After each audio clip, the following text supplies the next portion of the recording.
ಮತ್ತೆ ತಂಗಿನ 20ನೇ ವಯಸ್ಸಲ್ಲಿ ಅವಳೇ ಮನೆ ಜವಾಬ್ದಾರಿ ಎಲ್ಲ ತಗೊಂಡು ನೋಡ್ಕೊಂತ ಇದ್ಲು. ಆ ತರ ನೋಡಿರೋಂತ ಹುಡುಗಿನ ಈ ತರ ನೋಡೋದಕ್ಕೆ ತುಂಬಾನೇ ಕಷ್ಟ ಆಗುತ್ತೆ. ನನ್ನ ಮಗಳು ಆಕ್ಸಿಡೆಂಟ್ ಆಗಿ ಫೈನಲ್ ಕಾರ್ಡ್ ಕಟ್ಟಾಗ ಆಪರೇಷನ್ ಆಗಿದೆ. ಈಗ ದುಡ್ಡು ಹೊಂದಿಸೋಕ್ಕೆ ತುಂಬ ಒಂದೊಂದು ದಿನನೂ ನನಗೆ ಕಳಿಬೇಕಾದ್ರೆ ತುಂಬ ಕಷ್ಟ ಆಗ್ತಾ ಇದೆ. ನನ್ನ ಮನೆನೂ ಇಲ್ಲ, ಸ್ವಂತ ಮನೆ ಅಂತ ಇಲ್ಲ, ಯಾರು ನಮ್ಮಮ್ಮ ಅಂದರು ಯಾರೂ ಸಪೋರ್ಟ್ ಇಲ್ಲ. ನಿಮ್ಮಿಂದ ಸಪೋರ್ಟನ್ನು ಬಯಸ್ತಾ ಇದ್ದೀನಿ. ನಿಮ್ಮ ಕೈಲಿ ಎಷ್ಟಾಗುತ್ತೆ ಅಷ್ಟು ನಾನು ಸಹಾಯ ಮಾಡಿ ಪ್ಲೀಸ್. ಏನಾದರೂ ನಾವು ಸ್ವಲ್ಪ ಸೇರಿಸ್ಕೊಂಡಿದ್ದೀವಿ ನಿಮ್ಮ ಕೈ ಒಂಚೂರು ಇದು ಮಾಡಿಕೊಡಪ್ಪ, ಜಾಸ್ತಿ ಆಗ್ತಾ ಇದೆ. ಈ ಜೀವ ದೇವರ ಸಿಕ್ಕಾಪಟ್ಟೆ ಕ್ರಿಟಿಕಲ್ ಆಗಿದೆ.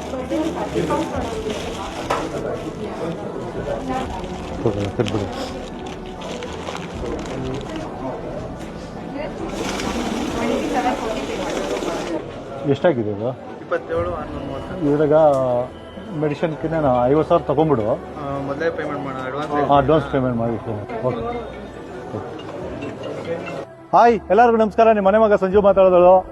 ಇವಾಗ ತಾನೇ ಆಸ್ಪತ್ರೆಗೆ ಬಂದಿದ್ರಿ. ತುಂಬಾನೇ ಖರ್ಚಾಗ್ತದ ಅಂತ ಹೇಳ್ತಾರೆ. ಇವಾಗ ಒಂದು 11 ಲಕ್ಷ ಗಂಟ ಕೊಟ್ಟಿದ್ರು. ನಾನು ನೋಡಿದೆ ಕಣ್ಣಾರಾಗ.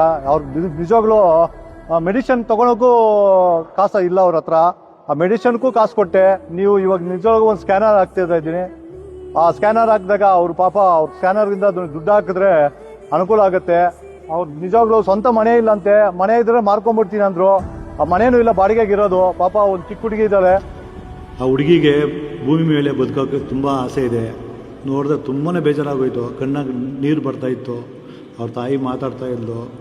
ಅಂದರೆ ಏನು ಗೊತ್ತಾ, ಎಲ್ಲರೂ ಈ ಹುಡುಗಿನೇ ಕಷ್ಟಪಟ್ಟು ಅವ್ರ ತಾಯಿಗೆ ಹೆಲ್ಪ್ ಮಾಡ್ತಾಯಿದ್ದು, ಕೆಲ್ಸಕ್ಕೆ ಇದ್ಲು ಹುಡುಗಿ. ಈ ಹುಡುಗಿನೇ ಹಿಂಗೆ ಆಗೋದ್ರೆ ಯಾರು ನೋಡ್ತಾರೆ? ನಿಜವಾಗ್ಲೂ ಹೇಳ್ತಾ ಇದ್ದೀನಿ, ಎಲ್ಲರೂ ಹೆಲ್ಪ್ ಮಾಡಿದ್ರೆ